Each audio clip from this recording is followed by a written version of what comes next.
You're live with Dr. Minkin. Hi, Dr. Minkin. You're on with Simone Perry with Good News Broadcast. How are you? I am fine, Simone. How are you? Good to talk to you today. A pleasure. Thank you for asking me to be with you. Sure. Tell us a little bit more about the National Infertility Awareness Week. What is that? Okay. Well, unfortunately, that there are many people in this country who do suffer from infertility. About 1 in 8 couples, when they try to get pregnant, won't succeed. And basically the definition of infertility is trying to get pregnant for a year and not getting pregnant. So it's a pretty widespread problem. And many years ago, an organization was formed by a group of people dealing with infertility, and they called themselves Resolve. And they sort of got this, awareness week together. And actually, as of last year, it was sort of recognized officially by the United States government as being an official, recognized week to deal with this problem and bring attention to it, to these, 12.5% plus of the population who deals with it. Now, of course, we define infertility as trying to get pregnant for a year and not succeeding at it, but that's sort of a definition I would use for, folks in their, before they get to the age of 30. Once I get to people, because, of course, fertility, unfortunately, particularly for women, does decline with age. So once I get a patient who's, say, in her mid-30s and she's attempting pregnancy at that point, somebody say 35, if she goes for, there's a couple go for 6 months of trying to get pregnant and don't succeed, although technically it wouldn't reach the definition of infertility, I'd say to her, let's start looking at things and try to figure out why you guys aren't conceiving, because I'd like to get working on it as soon as possible for them. Talk about the importance of women planning for their fertility future. How can they do that? Well, one thing, of course, is to recognize that fertility doesn't last forever. And, of course, we tend to be, a country, and I think it's great to plan for things. I think that's great. Unfortunately, as we know, some people don't. And a lot of babies just sort of show up when they're not planned, and that does happen as well. We know that.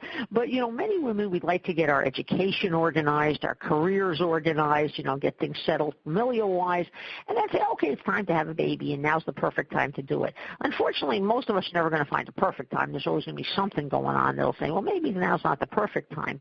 But some of us really should say, well, maybe now's an okay time to go for it. Things may not be absolutely perfect, but we can handle it. And to go for pregnancy earlier rather than later. And again, is there a magic cutoff point? No. But again, certainly if somebody's getting to her mid-30s and it's a reasonable time to think about having a kid, I'd go for it rather than delaying things too long. Now, there are things that women can do to assess, their fertility, potential and stuff like that. For example, a brand new product that's out on the market this week to celebrate National Infertility Awareness Week is the First Response folks have a lovely new digital ovulation test out, which is now the most sensitive test out there, which can actually detect, A, that a woman's ovulating, and B, find out exactly when she's ovulating. It's very, very sensitive as far as picking up the hormone that makes us ovulate, which is called LH. And it can sort of pinpoint when you're ovulating. So when you are trying to get pregnant, it'll tell you exactly when's a good time to, having sex, because that will optimize your chances of conception. And so that's certainly a really good bit of information for women to have. There are also, these folks from First Response also make a sort of an ovarian reserve test to sort of say, how are the ovaries doing? Do they got a lot of, eggs and potential left, or are we getting to the point that we should think about doing something near future as opposed to far future?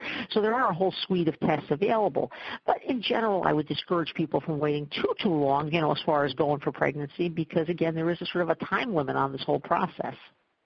Now, what happens after, what is the likelihood of becoming pregnant after 40? Well, unfortunately, that's sort of the cutoff point that, again, it's not, I hate to say cutoff point, I shouldn't say cutoff point, but it's sort of a turning point, I would say, as far as saying, if somebody's getting to 40 and they really would like a child, I will really strongly encourage them to go for it at that point. 35, well, you still got a little leeway, but once you get to 40, I wouldn't encourage people from waiting too long, because that's sort of a turning point that fertility does really tend to start diminishing.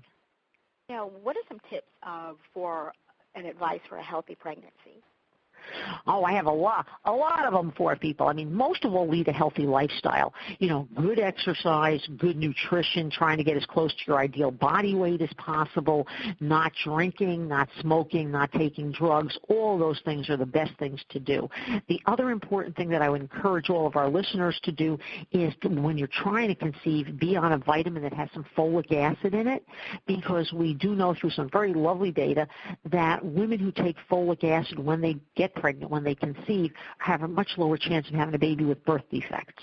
So it's really healthy to help prevent birth defects to have some folic acid on board. So don't wait till you're pregnant to take your vitamins, take them before when you're trying to get pregnant. So those are the best things to do, just again, a healthy lifestyle to optimize a healthy pregnancy. And Dr. Minkin, I have one last question for you, and that is, what's good news for you? Good news for you. Well, I think the good news is that although infertility is a fairly common problem, that there are things that we can do to help to maximize your chances of getting pregnant and having a healthy baby. And again, that as far as learning more about this, education is always important. And I would, steer our listeners to the firstresponse.com website and resolve.org website with a lot of information about healthy pregnancies and getting pregnant. Dr. Minkin, thank you for being with us on Good News Broadcast. Oh, thank you so much, Simone, and you have a lovely day.